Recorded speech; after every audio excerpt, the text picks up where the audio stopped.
I'll do. Nice back here again with a quick bench update because I've not been about for that much. One kit finish, which we'll get on to in a bit, and a few other bits and pieces worked on. We'll start with really what's been going off. So I'm busy in work that I've not really had time to work on much other than one I've completed. And I want to work on that one because it was the simplest one I've got on the go at the moment. So I just decided I was going to just crack on. So I didn't film anything of it. I was going to film doing the markings for it, but this was a test bed for Lisa's new cutter. We've now got a laser cutter, so we were experimenting with that. And this was the like the first one she properly did in anger for me to use. So we were testing how deep the blade would go, whether we can use the laser or anything like that. But we'll get on to that in a minute. Yes, I've been really busy. Been, I won't say all over the country, but I've been down to Northampton a few times. I've been working in Goole, and I've just been tired that I've not really wanted to do much that was too taxing. So I've got the A10 up there. So that's a really complicated build. That's the one I'm going to be talking about in a minute. And then I've got the B17 up there. I've got an F16 up on my shelf up there that I'm doing as a fun build with a couple of my friends, my modelling friends. Yes, I do have a few. I have more than a few. Shock horror. So I've been doing that. We've only had 2 sessions on it so far because we've all got lives and we've all been busy doing other stuff. Also, my wife has won the Small Business Sunday Award that's hosted by Theo Pepitas. So we went down to Birmingham's ICC a couple of Fridays, not last Friday, Friday before. We went down there it's like a day full of talks on how to grow your small business, all that sort of stuff, hosted by Theo Pepitas from Dragon Den. Lisa got to meet him, had a photo taken with him, which if you followed any of our socials, you would have seen him there. I'm so proud of her. Really, I'm proud of her. And if it weren't for her, I don't think I'd be here doing what I'm doing and doing what I love. So she's been great, and she's over the moon that she's won it. It gives her access to over 4,000 other small businesses to contact with, and basically networking and all that sort of stuff, to loads of other talks and online things and all that sort of stuff. So yeah, hopefully it should help the business grow. Talking of, we've done 1, 2, 3, 4 shows so far this year. We were at the Bolton show, then we did Shuttleworth, we've done Peterborough, and I can't remember what the other one was. Let me just have a look at my thing. Bolton. We've got Leeds coming up. Oh, South Cheshire. The South Cheshire show. And we've got Leeds this Sunday. Then we've got a few weeks off before we've got a couple coming up. So if you see us around, come and say hello. Okay, we don't bite. Honest. Much, anyway. But yeah, so we've been busy doing that. So, getting stuff ready for that. Actually loading up the vehicle. We've everything we need to take to wherever we're going, and setting up, tearing down, all on a Sunday. Yeah, so it's been a long couple of weeks, but we enjoy it. We enjoy getting out there. We enjoy meeting you guys. We enjoy talking to all sorts that come up and say hello. And what have you. So yeah, we really enjoyed it. So I've mentioned a few that are on the bench.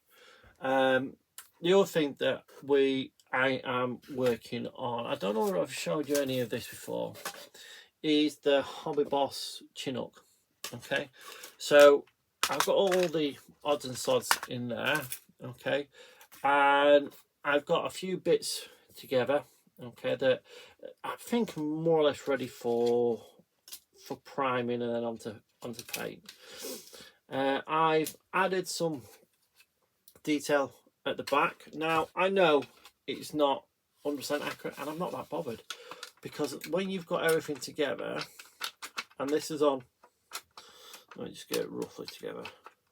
This is on a table. You're not really going to see too much of that because it's probably going to be facing outwards. I just want that to say, yes, there's something there. I've got a plate that's going to go, I've made a plate out that's just going to go up and hide all the ends there, so it just stick up there. And this kit doesn't come with any seats for the cargo area. So Lisa, to the rescue again, she basically cut me out some seats. I gave the measurements. I showed her how I wanted them doing and what I wanted them like, what they look like. And basically, out of some card for me, she's cut them out. I've added some rods at the front and at the top of them. So when these are bent and sat in, bit bent better than that, obviously, sat in the cockpit, in the cargo area, when you look through the windows, where I'm hoping you'll see these poking through, so you know they're in there. So they don't have to be 100% accurate, but I believe she's knocked it out of the park. Really is. I'm really happy with them. Obviously, I need to paint them. I'm going to add some seat belts to them in a bit. And again, they don't have to be perfect. I'm just going to put on some Tamiya tape and paint it like a grey colour. And that'll, when you're looking in the back and looking in the windows and potentially the door at the front, they're going to give the illusion that there's some seats in there, which there will be. There will be some seats. I've got to cut some seat legs from, but I'm hoping it'll just add that little bit of realism to this kit. And yeah, you know, all that was a challenge for me. You know, doing the scratch building. I don't do a lot of that sort of stuff. You know, so and this is all for the Sheffield Tables Vietnam build. But you know, really chuffed with them. I can't wait to paint them. Put a quick, maybe a wash on them or something. You know, I'm going to put a black, prime them black, then paint them red. I love you like they are. Do the seat belts, and they should look fantastic. I'm going to cut some legs first. I'm going to use my little AK miter cutter to cut the legs for the actual chairs, so they look, you know, proper, as I say, in there. So hopefully I should get that done in time for Telford. That's what that hope is. But I need to get a move on with the internals. So that needs priming after I've done the legs, and then yeah, moving on from there really. Touch wood, it shouldn't be too much long. Right, let's move on to what I'd actually completed. So since late last year I've been building Airfix's Hunter. Now it's not the most exciting aircraft or anything like that, but it was an important part of British aviation. It was, I believe, it was the first proper swept wing aircraft, but I'm not 100% certain.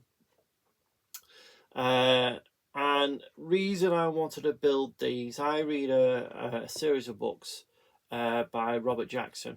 It's about a pilot that starts off as a sergeant pilot in 1940 and goes all the way through to, from his 20th birthday all the way up to 1960, when he finishes his RAF career, and he finishes it in the Hunter. So I've been wanting to build them, so I like to try and build aircraft that he flew within the novels. Now they're not very big novels, you know, only 180 pages maybe, so they're not massive books, but they are books that aren't readily available, or they didn't used to be. They're on Kindle now, so they are quite easy to get hold of. I've got some of the original paperback ones from the 1980s, and I've got an original hardback one of them from about the same sort of period. It's, you know, it's actually quite a rare book, so it's actually worth quite a bit. So I've got these books, and I'm planning to build his aircraft, you know, Spitfires, Hurricanes, Tempests. You know, you've all seen me build those. You know, there's a Vampire that I want to build. There's the Lysander that he flew, a later Mark, a Spitfire. He flew the Mosquito. So he had a cracking fictional career in the RAF. So this was my attempt to build this aircraft. So I will flash up some photos at the end. Okay, so this aircraft, well, the model itself went together really well. No major issues, apart from the back here. So let me see if I can just hold it. So around this sort of area here, okay, it's where the tailpipe joins the main fuselage. So that was a little bit of a pain, to be quite honest, to actually line up and get it all standard flush without damage. Luckily, with being an Airfix kit, there's not a lot of detail. Okay, there's a lot, all the panel lines are there and stuff like that, but there's no rivets or anything like that, so you don't have to worry too much about that. So this aircraft, on this model, I bought the tailpipe, which, to be fair, probably the biggest waste of money ever, because you can't really see anything in there. Okay, but there is a tailpipe that goes all the way down about that so far in there, maybe a little bit shorter than that. That's made of resin from ResKit. It was lovely. It was a lovely bit of kit, but obviously you can't see it. And I bought a aftermarket injection seat for him, and that's really it. As you notice, you won't be able to notice, I've had to put some weight in the nose because I didn't put enough weight in behind the cockpit, so it ended up being a tail sitter. So now it's not. So I'll put those in there. The cockpit, it's a nicely detailed cockpit. Nothing to write home about, but it's all there. Did it in my normal fashion. Painted it, mask off for the black, did the black, and then used gel pens for a lot of the switches and dials. And then what did I do with it? Oh, that's right, I forgot. I used a look instrument panel for this. Not a look. No, not a look. What's then? What is it? I forgot what manufacturer it is now. Just bear with me. If I've still got all the bits in here. I very haven't. I've chucked them.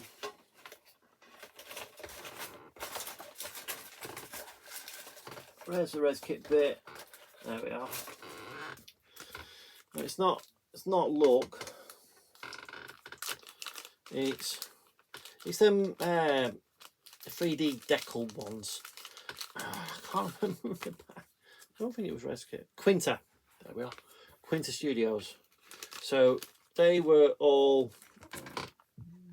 excuse me, they were all put on and they worked through. Well, I can't remember, well, it's the first time I've used them, so I had to get rid of detail. So really love the detail on them, and you can see them up close. You can't see them in the photos because they're not that good. There's not a big enough opening to actually get in there. I got the master pitot tube for this on where are you?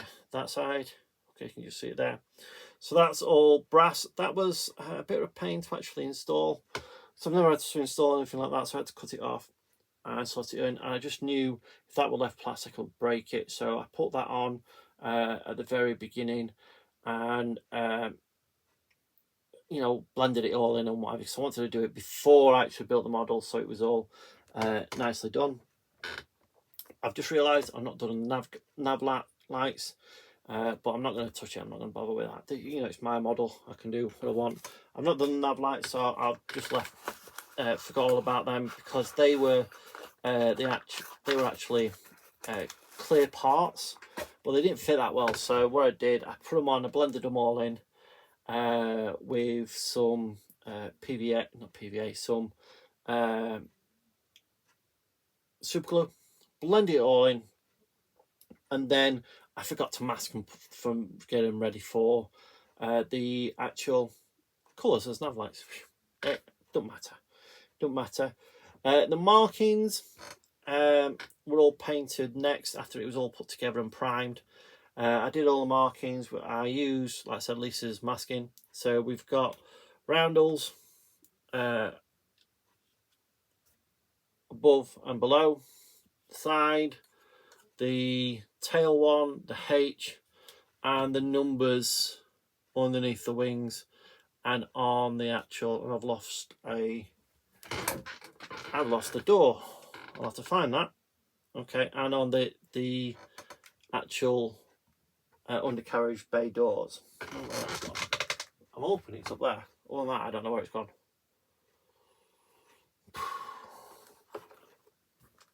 I'll find it later. It's got to be somewhere.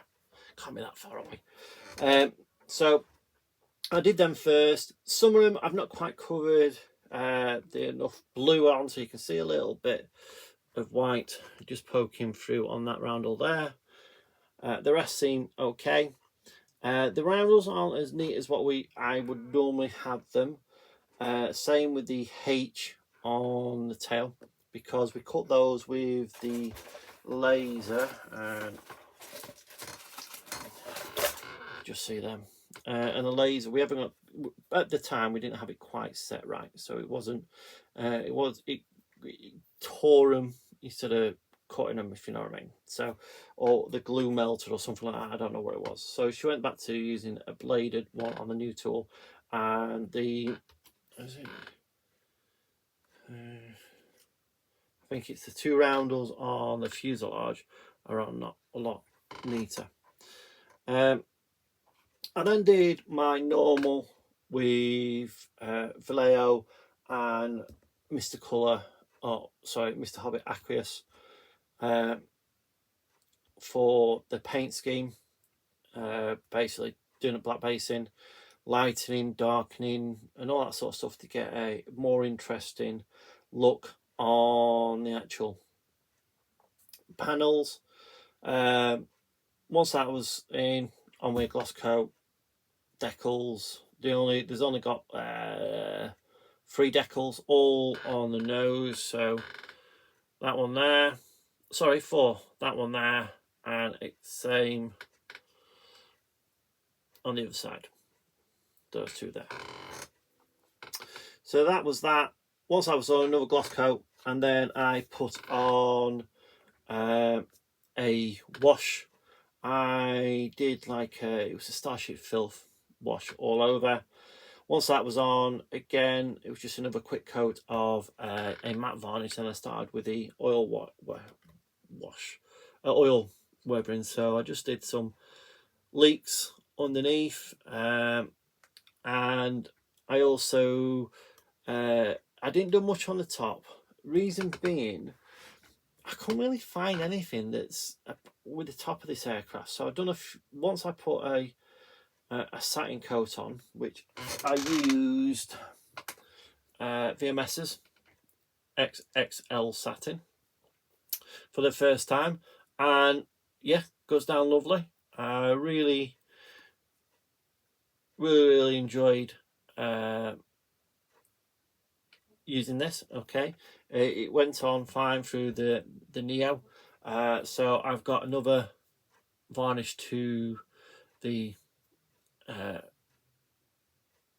stash to line up. So I normally use Vallieri's matte and gloss varnish. This one, you know, about that much left. Okay, in this bottle. and I've had this bottle for about 3 years now. It's still perfect fine. It gives you a dead flat finish. I've got that gloss that I use for when putting decals on and what have you. And again, the same sort of thing. The matte varnish, sorry, the satin varnish, because it's a jet. I didn't really want to go totally flat. I wanted a little bit more of a shine. I know I could have mixed those two together, but that just seemed like a hassle to try and get the right sort of one. So I picked this up from Brookes Models.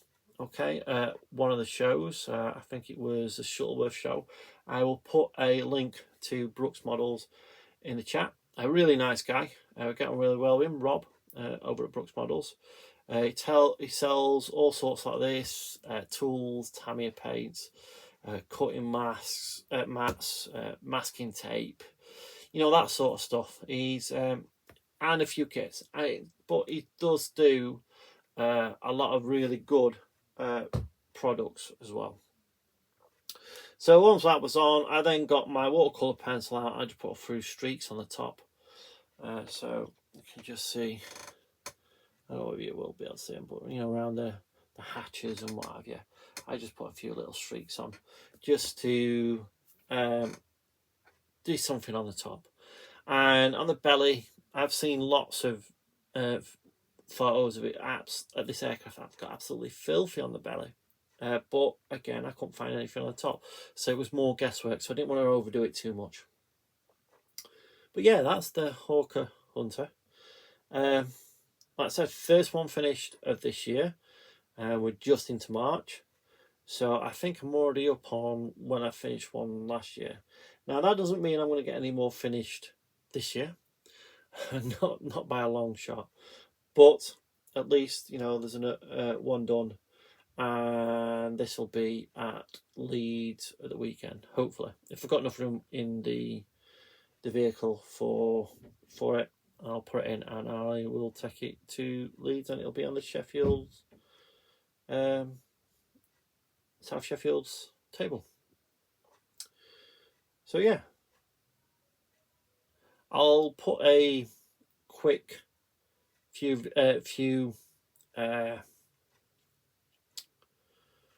oh, I forgot I did an oil dot filter on it. Not, I really like one. I didn't really want it to go too much, so I put an oil dot filter on over the top of the mat before I did the satin varnish.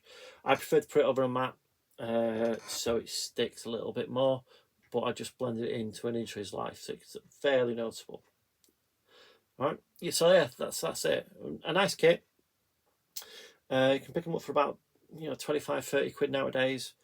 Got together reasonably well, and I enjoyed it. That's the main thing, really, isn't it? And it's one ticked off on the list. So yeah. So anything else? I don't think so. That's me. Yeah, that's me. So hopefully I'll see you on the next one. There should be a few reviews coming up in the next few weeks or so. Trying to get back on it, trying to get back into the doing videos and stuff like that. So we'll see. I've not got anything planned at the moment for a video build, but when I build, that's probably not going to be until next year now anyway. So we'll just see. We'll see. It might be a case that I do something like this again and just talk you through the actual Hunter. No, not the Hunter. Talk you through like I did with the Hunter. Right. Anyway, that's it for me. I've waffled on long enough, and I'll see you on the next one. Bye for now.